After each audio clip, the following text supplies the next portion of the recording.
नमस्कार साथियों। शुरुआत करते हैं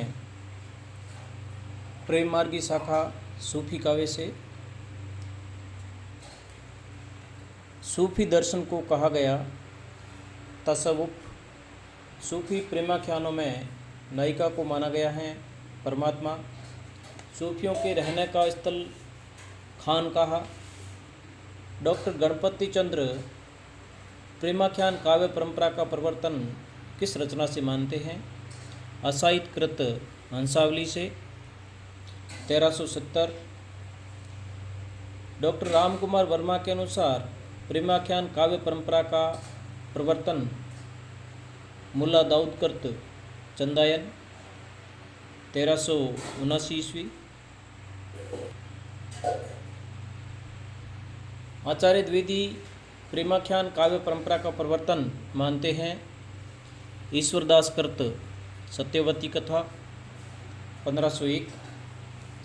आचार्य शुक्ल प्रेमाख्यान काव्य परंपरा का प्रवर्तन मानते हैं कुतुबन कृत मृगावर्ती से 1503 ईस्वी की रचना है।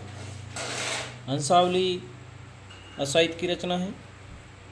चंदायन मुल्ला दाऊद की रचना है। माता प्रसाद गुप्त ने किस रचना को लोर कहा या लोर कथा कहा है? चंदायन को। लखन सेन पद्मावती कथा किसकी रचना है? दामोदर कवि। सत्यवती कथा रचना किसकी है? ईश्वरदास। आचार्य शुक्ल ने किस रचना को अवधि की सबसे प्राचीन रचना बताया है? सत्यवती कथा। मृगावती कुतुबन। माधवानल कामकंदला गणपति। पद्मावत जयसी। पद्मावत का संपादन किसने किया? वासुदेव शरण अग्रवाल ने।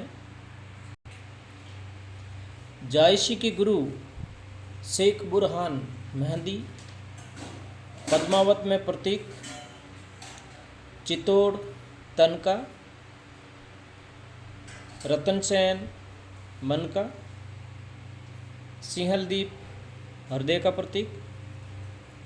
पद्मावती परमात्मा का प्रतीक। सुआ गुरु का प्रतीक।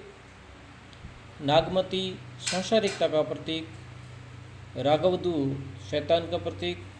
अलाउद्दीन माया का प्रतीक। जायसी की अक्षय कृति का आधार स्तंभ पद्मावत है, यह कथन किसका है? आचार्य शुक्ल का।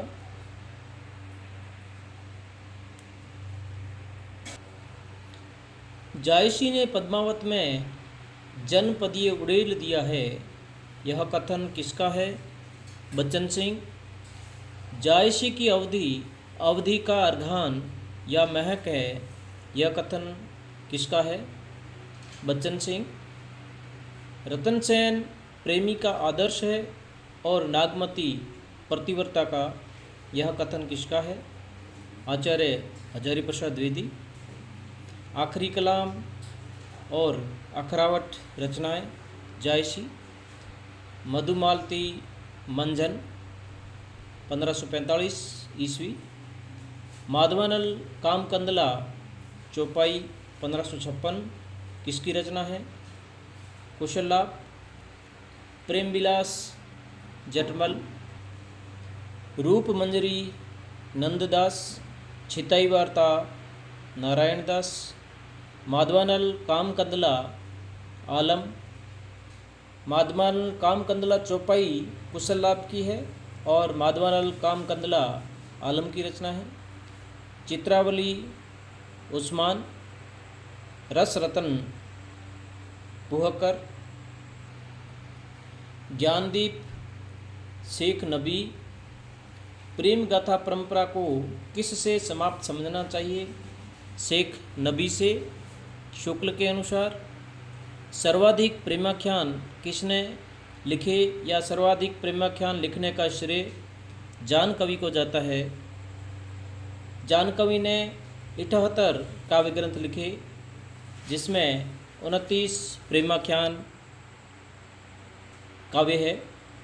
नल दमयंती रचना नरपति व्यास, नल चरित्र मुकुंद सिंह, हंस जवाहिर कासिम शाह, इंद्रावती नूर मोहम्मद की रचना है।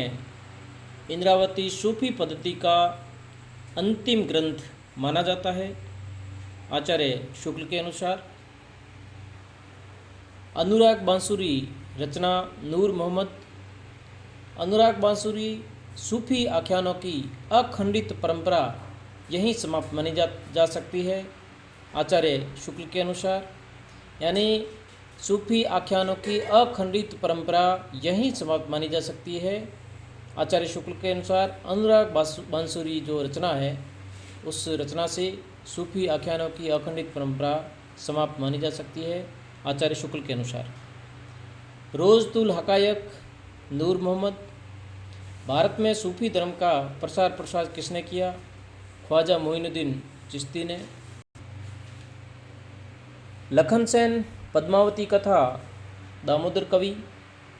हिंदी का प्रथम प्रेमाख्यानक काव्य जिसमें बहुपत्नीवाद का सर्वथा अभाव है।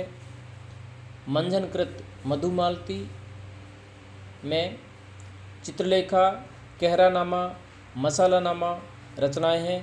जायसी, चित्रलेखा जायसी, कहरानामा जायसी, मसलानामा जायसी। पद्मावत को हिंदी में अपने ढंग की अकेली ट्रेजिक कृति कहा है विजय देव नारायण शाही ने। नूर मोहम्मद दिल्ली के किस बादशाह के समकालीन थे? मोहम्मद शाह के।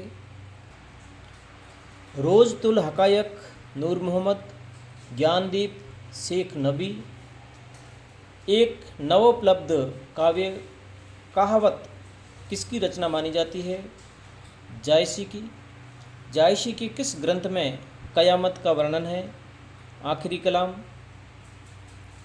जायसी ने अपने किस ग्रंथ में मुग़ल बादशाह बाबर की प्रशंसा की है? आखिरी कलाम। जायसीकृत चित्रलेखा है एक लघु प्रेमाख्यान। जायसी किस शासक के समकालीन थे? शेरशाह सूरी के। चंदायन मृगावती की भाषा अवधी।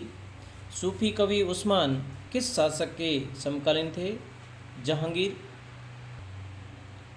शुक्ल के अनुसार प्रेम मार्गी सूफी शाखा का एकमात्र हिंदू कवि कौन है? सूरदास नामक एक पंजाबी हिंदू जिसने शाहजहाँ के समय में नल दमयंती कथा लिखी थी। जाकी बुद्धि होई अधिकाई आन कथा एक कहे बनाई पंक्तियाँ किसकी है? उस्मान। रुद्र संप्रदाय विष्णु स्वामी। धन्यवाद साथियों। अगला वीडियो पाने के लिए चैनल को लाइक करें, सब्सक्राइब करें और अपने दोस्तों में शेयर करें। धन्यवाद।